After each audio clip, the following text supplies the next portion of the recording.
किसान भाइयों नमस्कार। आज की इस खास वीडियो में हम बात करने वाले हैं गेहूं की उस खाद के बारे में जो छोटी दिखती है लेकिन इस्तेमाल से पूरा जो खेत है कल्लों से झूम उठता है। जी हाँ दोस्तों, जिंक कौन सा देना चाहिए, कौन सी कंपनी का देना चाहिए, कब देना चाहिए और कितनी मात्रा पर देना चाहिए, जिंक देने की सही अवस्था क्या है, कितना डोज आपको रखना चाहिए, आपको इस वीडियो पर बताने वाले हैं। यानी गेहूं में जिंक खाद देने का सही तरीका क्या है, कब और कौन सी कंपनी की जिंक देनी चाहिए, इस वीडियो के माध्यम से हम जानने वाले हैं। किसान भाइयों, गेहूं की फसल में जिंक एक ऐसा माइक्रोन्यूट्रिएंट है जो पौधे की सूट ग्रोथ के लिए, कल्ले के लिए, रूट डेवलपमेंट के लिए और दाने भरने की क्षमता को बढ़ा देता है। जहां जिंक की कमी होती है वहां पौधे की जो बढ़वार होती है, ग्रोथ होती है, वो रुक सी जाती है। पत्ते छोटे और पीलापन वाले देखने के लिए मिलते हैं, कल्ले कम निकलते हैं और सबसे जो बड़ा नुकसान है, दाने हल्के रह जाते हैं, पतले रह जाते हैं। यानी खेत वही और उपज में 20 से 30% तक की पैदावार डाउन हो जाती है। जिंक कमी के लक्षण क्या हैं? यदि जिंक की डिफिशियंसी हो जाए तो अगर आपके गेहूं के खेत में इन लक्षणों में से कोई भी आपको संकेत दिखे तो समझ लीजिए जिंक की कमी है और यह चुपचाप आपकी उपज को घटा सकती है। तो जिंक को बिल्कुल भी नजरअंदाज ना करें।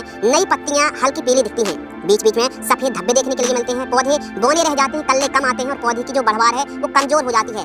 जड़ विकास भी काफी ज्यादा रुक सा जाता है, छोटी जड़ें हो जाती हैं। कई बार किसान भाई समझ ही नहीं पाते हैं कि यह जिंक की डिफिशियंसी है और दूसरी खाद दवाइयां डालते रहते हैं। इसके लिए सही पहचान बेहद ज्यादा जरूरी है। गेहूं की फसल पर कब दें जिंक? अब सबसे बड़ी बात आती है कि जिंक गेहूं की फसल पर कब देना चाहिए। गेहूं में जिंक देने का सबसे बेस्ट समय होता है 20 दिन से लेकर के 35 दिन के बीच में। यही वो अवस्था होती है जब पौधा टेलरिंग बनना शुरू कर देता है। यह समय में यदि आपने जिंक सही मात्रा में सही पोषक तत्वों की पूर्ति करी है तो आपको फायदा भी काफी अच्छा मिलेगा। जैसे रूट परफॉर्मेंस को तेज करता है, कल्लों की संख्या में वृद्धि करता है, फसल की ग्रोथ बढ़ाता है। एक चीज ध्यान रखें, जिंक देर से आप देते हैं तो अभी रिजल्ट कम मिलते हैं और आप इंस्टेंट देते हैं यानी अंगेती आपने जिंक दे दी तो अभी उतना कारगर और खास रिजल्ट देखने के लिए नहीं मिलता है। तो इसीलिए 20 दिन से लेकर के आप 35-40 दिन के बीच में इस समय जिंक का इस्तेमाल करते हैं तो सबसे बेस्ट रिजल्ट देखने के लिए मिलते हैं। मार्केट में जिंक तो बहुत सारी कंपनी देती है, आपको कौन सी कंपनी का जिंक यूज करना चाहिए ताकि रिजल्ट अच्छे मिले। तो यदि हम उन्नत और बेस्ट कंपनियों की जिंक की बात करें तो एरिस इंडिया की आप जिंक यूज कर सकते हैं। दयाल कंपनी की भी जिंक काफी बेस्ट आती है, इफ्को कंपनी की जिंक आती है, सल्फर मिल्स की टेक्नोजेट के नाम से जो जिंक ऑक्साइड आती है इसके रिजल्ट भी अच्छे हैं। श्रीराम कंपनी की जिंक और उत्तम कंपनी की जिंक आप ले सकते हैं। तो कुल मिलाकर के इनमें से किसी भी कंपनी का आप जिंक सल्फेट गेहूं की फसल पर इस्तेमाल कर सकते हैं। जिंक एक सूक्ष्म पोषक तत्व है, छोटा तत्व है, लेकिन किसान इसे नजरअंदाज करते हैं। इसकी आवश्यकता भले कम होती है लेकिन इसकी कमी से पैदावार में काफी फर्क देखने के लिए मिलता है।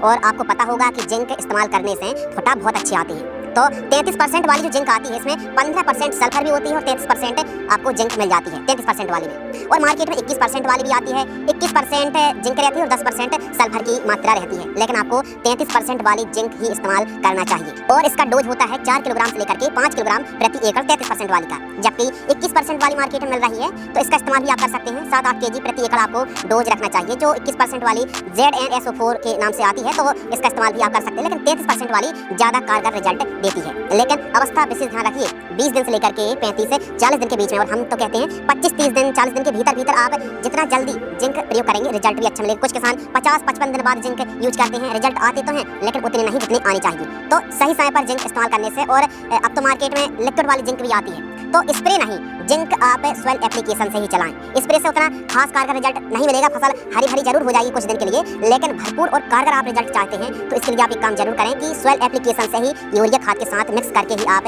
जिंक इस्तेमाल कर सकते हैं। जिंक डालने के क्या फायदे हैं? देखिए, इस चीज को भी आपको समझना पड़ेगा कि जिंक सही समय पर देने पर ही गेहूं में अच्छा लाभ देखने के लिए मिलता है। जैसे कल्लों की संख्या में वृद्धि होती है, मोटे दाने होते हैं, हरी भरी पत्तियां होती क्यों होती हैं? क्योंकि जिंक सल्फेट में सल्फर भी होने से पत्तियों को गहरा हरा भरा करती है। सल्फर रोगों से लड़ने की ताकत देती है, पत्तियों को गहरा बनाती है और काफी तने को मोटा मजबूती भी देती है सल्फर। इसके अलावा पौधे की जो मजबूती पकड़ है ना, रूट सिस्टम, उसको भी काफी ज्यादा मजबूत करती है और पैदावार में कम से कम 5 से 7 क्विंटल तक जिंक उपज में वृद्धि करती है। यानी थोड़ी सी लागत और पैदावार में 4 से 5 क्विंटल 6 क्विंटल तक का फर्क देखने के लिए मिल सकता है। अब आप जिंक यूज कर रहे हैं तो जिंक को कौन कौन सी खादों के साथ मिक्स कर सकते हैं? जैसे यूरिया खाद है तो जिंक को आप यूरिया के साथ मिक्स करके ही प्रयोग कर सकते हैं। ह्यूमिक एसिड है, पोटास है, जाइम है, माइक्रोराइजा है, सल्फर है, बोरॉन है, तो इनके साथ आप जिंक मिलाकर के प्रयोग कर सकते हैं। जैसे आप यूरिया के साथ दे दीजिए या फिर यूरिया, ह्यूमिक और जिंक सल्फेट आप यूज कर सकते हैं। तो इस चीज का विशेष ध्यान रखना चाहिए कि आप जिंक यूज कर रहे हैं 33% वाली हो या फिर 21% वाली हो। है तो जिंक सल्फेट, तो जिंक सल्फेट को आप सल्फेट है तो फॉस्फेट वाली खादों के साथ मिक्स करके प्रयोग ना करें। जैसे डाई अमोनियम फॉस्फेट है, DAP की हम बात कर रहे हैं, NPK 12-32-16 है, NPK 10-26-26 है। तो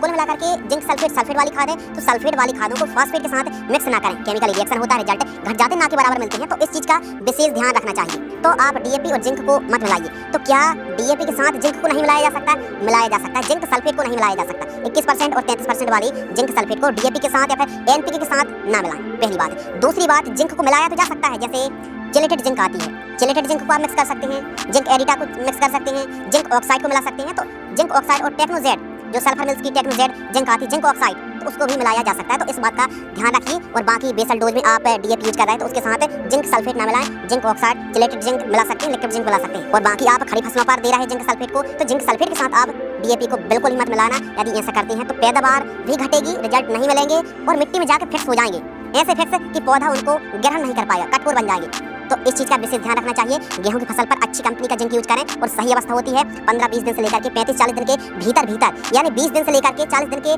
बीच में जो टाइम पीरियड रहता है, यह वो समय रहता है जब पौधा टेलिंग स्टेज पर होता है, फुटाव निकल रहे होते हैं। और इस समय यदि जिंक और सल्फर पोषक तत्व मिल जाता है तो फसल गहरी हरी भरी बनती है और रिजल्ट भी काफी उत्तम देखने के लिए मिलते हैं। तो आपको देने का तरीका क्या ताकि रिजल्ट अच्छे मिले? देखिए, मान लो आप गेहूं की खेती कर रहे हैं और खुला हुआ पानी देते हैं, फ्लैट एरिगेशन सिंचाई करते हैं, और आपने खाद देकर सिंचाई करेंगे तो बह करके दूर चली जाएगी खाद पौधे से, या मिट्टी खूब ज्यादा नीचे चली जाएगी। तो खुला हुआ पानी गेहूं की फसल पर देते हैं। पहले आप पानी चला दीजिए, सिंचाई कर दीजिए, और सिंचाई करने के बाद आपको पता है खुला हुआ पानी की नमी काफी दिन तक रहती है। तो मान लो आपने आज 12 बजे सिंचाई करी है, 4 बजे सिंचाई करी है, 2-4 घंटे बाद आप यूरिया के साथ जिंक मिक्स करके फेंक दीजिए, खाद घुल जाएगी और उतनी ज्यादा नीचे नहीं जा पाएगी, पौधे की दूर नहीं जा पाएगी और रिजल्ट भी अच्छे मिलेंगे।